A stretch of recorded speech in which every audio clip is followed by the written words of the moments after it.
Hi, this is Dr. Mark Sehl. This is the seventh talk in a series of talks on what makes for a good psychotherapy session. I'm a modern psychoanalyst, and for clarification of the differentiation between classical and psychoanalysis and modern psychoanalysis, you can refer to talk number 3. But basically, modern psychoanalysis has nothing to do with the frequency of sessions. It has to do with how one works with a patient. And back in the 60s, Dr. Hyman Spotnitz, he was a person who found that there was another way to work with many of the patients that classical analysts rejected because they didn't really understand that there was a transference called the narcissistic transference, and Freud only understood how to work with the object transference. So you can refer back to that third talk.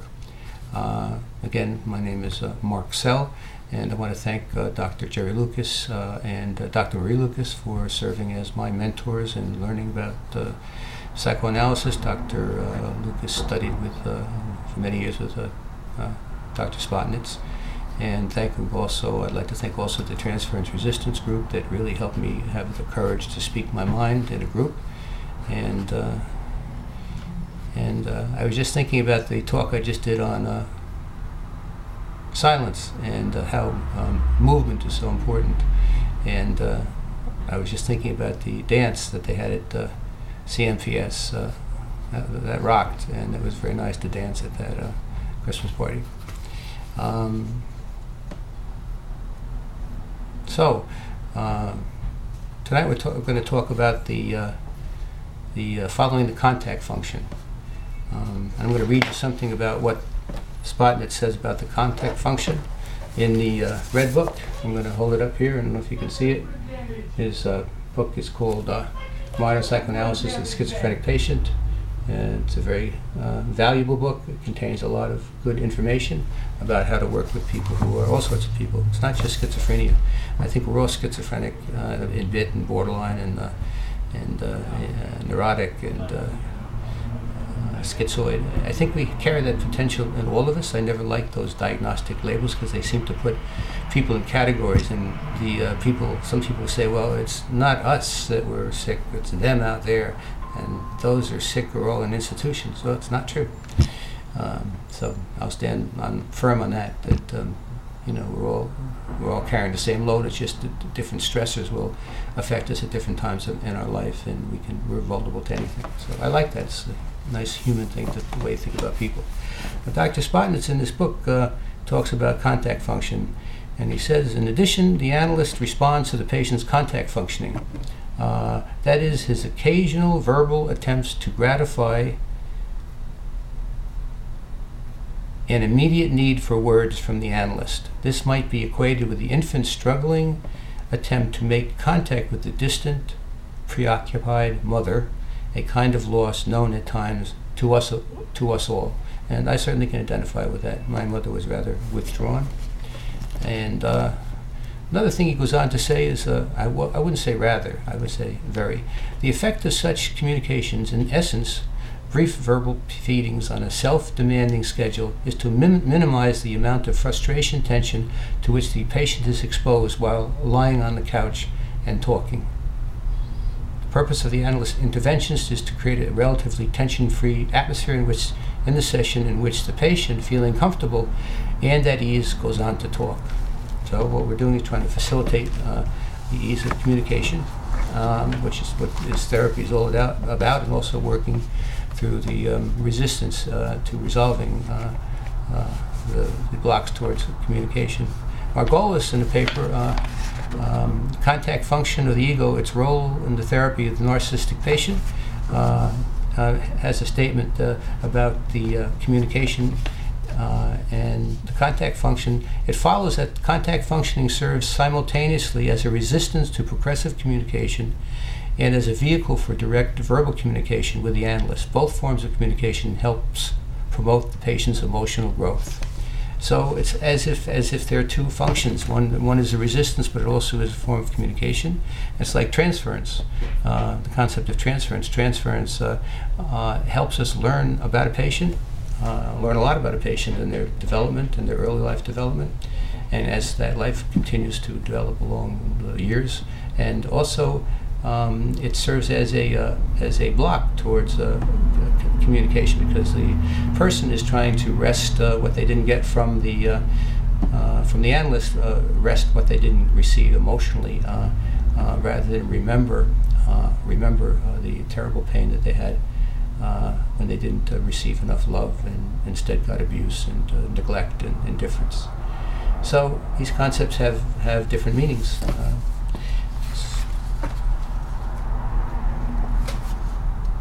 So, following the contact function, this is one intervention which builds a narcissistic transference. What is a narcissistic transference? It's a state of being that the patient has with the analyst that is a feeling that the analyst and the patient are one, that they have things similar in common. They both like to read the same books. They like the same kind of music. So it's a wonderful thing to have a person be able to develop this kind of relationship in therapy, and that you build on that in order to work with them and help them talk more about their problems and solve their resistances. Following the contact function is a non-intrusive stance, waiting for the person to come to the therapist, and we can learn a lot about the patient by observing how this person engages the therapist. By the way, I don't know if I mentioned the title. I don't edit these tapes, so that title, I think, the author is Margolis. I don't know if I mentioned that or not. Benjamin Margolis, A Bridge to the Object. The whole paper is The Contact Function of the Ego, Its Role in the Therapy of the Narcissistic Patients. Very good paper.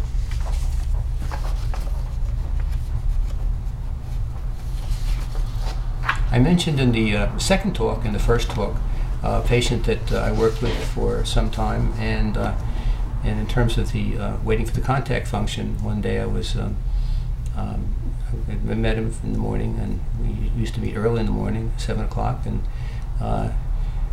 he asked me, he said, Dr. Sehl, do you live here? And I said, that's an interesting question. What if I did live here, and what if I didn't live here? So he said, well, if you lived here and you worked here, lived and worked here, that would mean that since you see me so early in the morning, it wouldn't be a big deal for you to have to come down a few steps and have a session with me. However, if you had to travel here and at 7 o'clock in the morning and took a bus or drive or whatever, it would mean to me that I was special to you. So what would happen if I answered that question? I would have gotten that information, and the person wouldn't be able to think about his question and also find that there's some meaning to it above and beyond the superficial question, do I live here?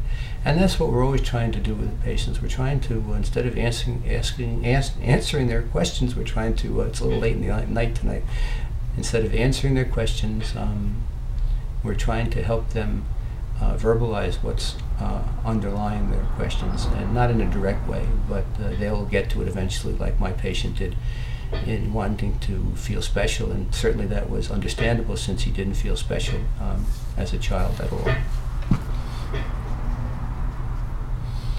When I gave this example at CMPS, somebody came up to me at the end of the conference and said that she liked the way I phrased that. That's an interesting question, because usually when she would respond to a patient's question, often she would say, well, why do you ask that? Or, what's the importance of me answering that question?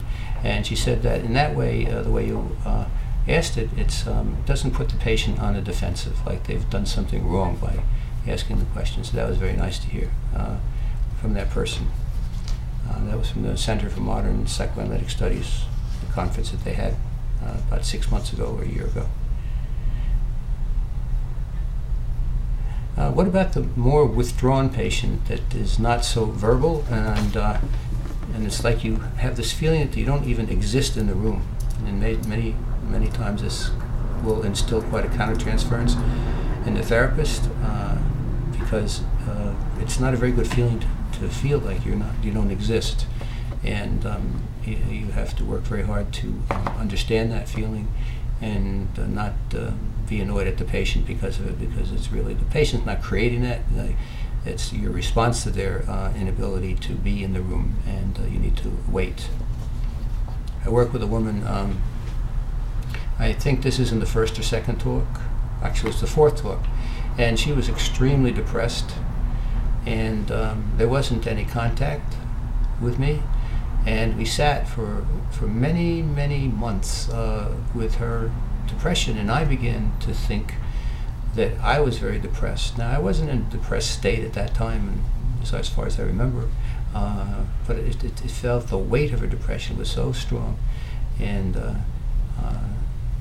so I started to ask eventually, not right away, because it's not good to ask too many questions with a patient like this, but after a while, once I got the feeling that she was becoming more comfortable with me, and look forward to coming to the sessions, even though nothing seemed to be happening. But what I was doing was absorbing the feeling that she had, and that she was never able to tolerate or become aware of when she was little, because it was too painful. That she lived. So I asked her a question about what her day was like. What was it like at school? How long did it take for her to get from school to home? What was home like? And she began to, the story began to unfold of how when she got home, her mother was psychotically depressed and couldn't respond to her. She would be sleeping and was never there to ask her, oh, well, how was your day? Or, it's nice to see you. Or maybe even the mother talking about something about herself, what her day was like, and then joining to try to get her daughter to engage in conversation with her and take an interest in her. So that didn't happen.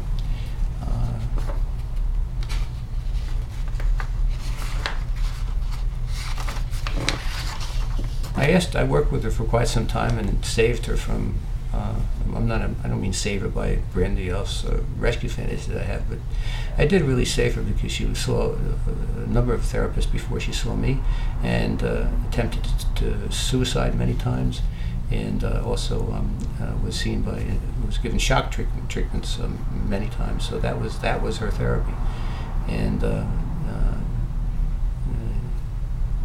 so we worked together for many years, and she eventually came out of depression, was able to function in a very different way.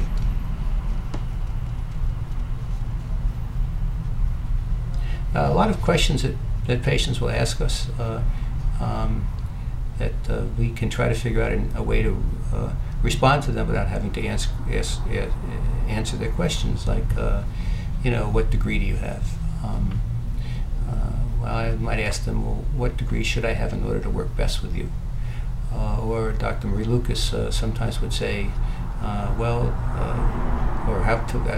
to the question, how long you've been in practice, not to a degree, but how long have you been practicing? She might say something like, well, what if I just got off the boat from China and this was my first session? And sometimes that would get a laugh out of the people that she worked with, and sometimes I say that too, because it's like ironic, and that's not going to happen if you just got off the boat from China. It's your first session. But sometimes you can get a laugh from people. It's good to laugh in therapy. And are you an alcoholic?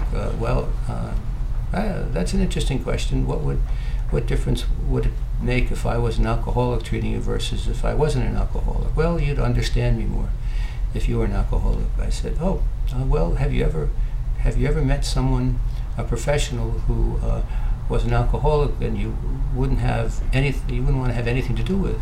So usually you often get some affirmative answer in that respect, because there are a lot of people who are professionals who you wouldn't want to have anything to do with. So that helps the patient think a little bit about their question, and so if we can get some more information, hopefully they'll start to talk a little bit differently. But those questions are good because that's the contact function, and we're following it. So builds the narcissistic transference. And what Spotton had said before, it's you're talking about very early development, and disturbances in very early development, child development, and in response in respect to the relationship that person had at a very early age to being deprived of someone there who could really be interested in them, and provide that kind of atmosphere, interested in them but not intrusive, caring but not overwhelming, and that's what we try to do in our therapy with the people that we work with. So I hope you got some information about this, about following the contact function. You could read Margolis's paper on it, and if you want to know the source, I can give that to you, and if you want to make a general question or comment on the site, you can. So I want to thank you for being here tonight, and again, my name is Dr. Mark Sehl, and there's a page, on the page there's a button which you can press called subscribe to the channel. So if you do this and you want to get immediate uploads of my new videos, you'll get them that way. They'll just be uploaded to your channel. It's easy to open a channel, by the way, on YouTube. You just fill out some information. You do have to have a Gmail account, I think. So please comment. I read them. I take them seriously. I use them to help me rethink what I'm doing here on YouTube. And so I would appreciate any comments that you can make and any subscriptions that you make. So I want to thank you very much for being here tonight. And we'll have some new talks on therapy interventions. We may talk about joining and mirroring the patient, and also some joining the patient with egosyntonic and dystonic joints. So again, thank you very much. Bye-bye.